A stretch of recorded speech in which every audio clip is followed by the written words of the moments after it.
History was supposed to be written in Islamabad. Instead, it just unraveled.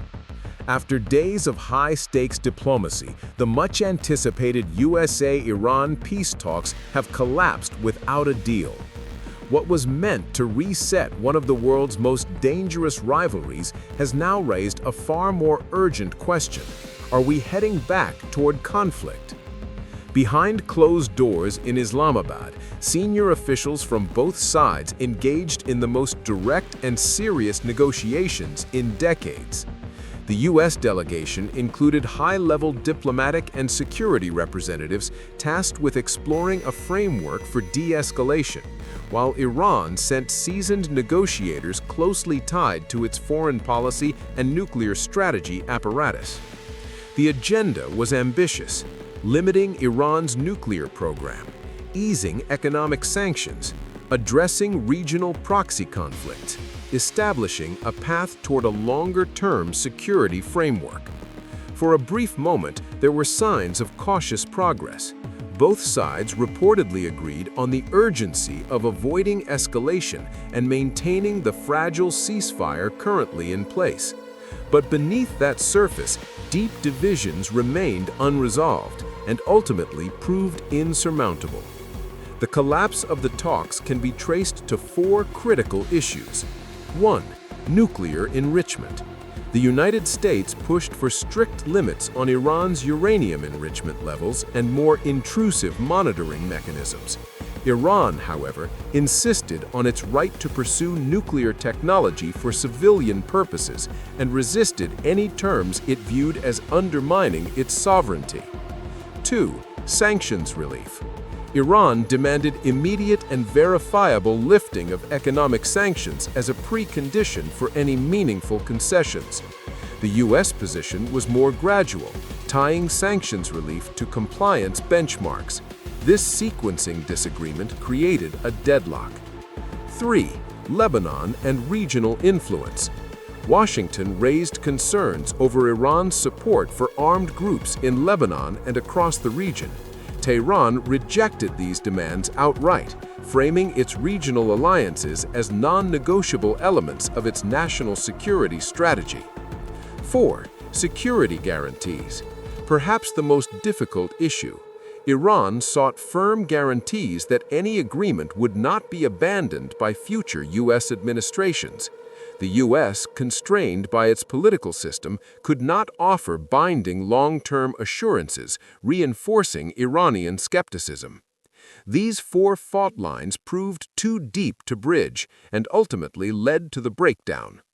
Following the collapse, Iran's response was measured but firm. Officials emphasized that the failure was not due to unwillingness to negotiate, but rather what they described as unrealistic expectations from the U.S. side.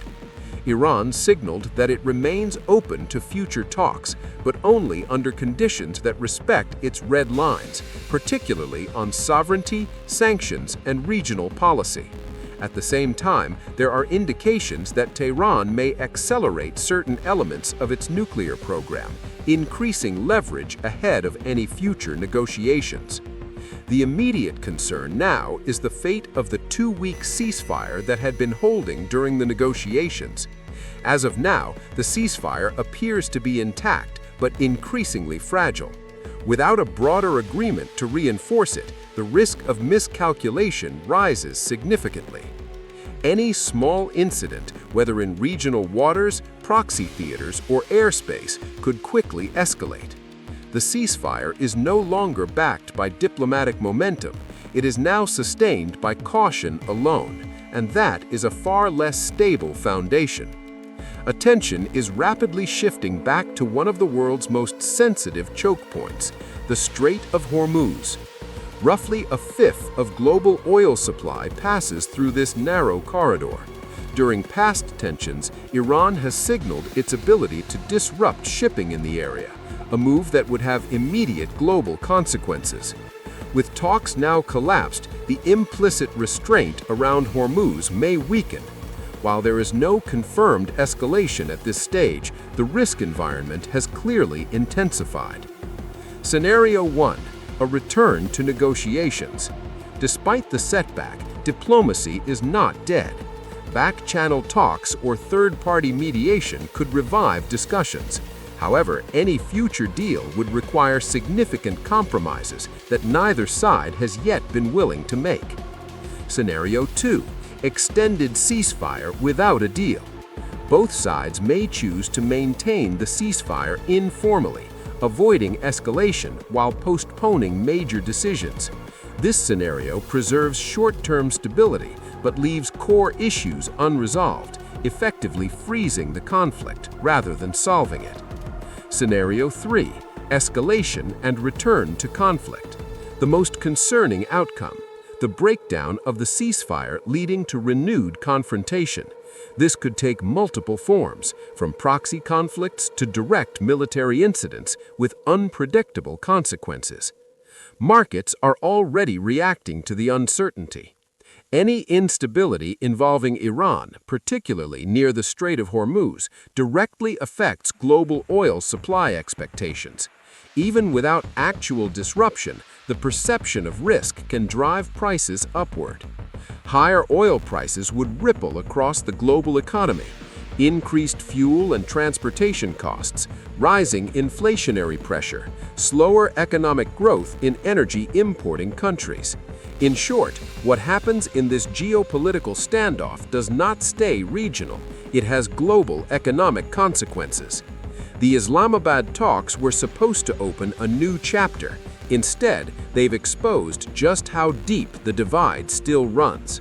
No agreement, a fragile ceasefire, rising uncertainty in one of the world's most volatile regions. For now, the world is watching and waiting, because what happens next will not just shape US-Iran relations, but the stability of global energy markets, regional security, and the broader international order. The question is no longer whether tensions exist, it's whether they can still be contained. If you want clear, fact-based analysis on the world's most critical geopolitical fault lines, subscribe to Fault Lines World and stay ahead of the story.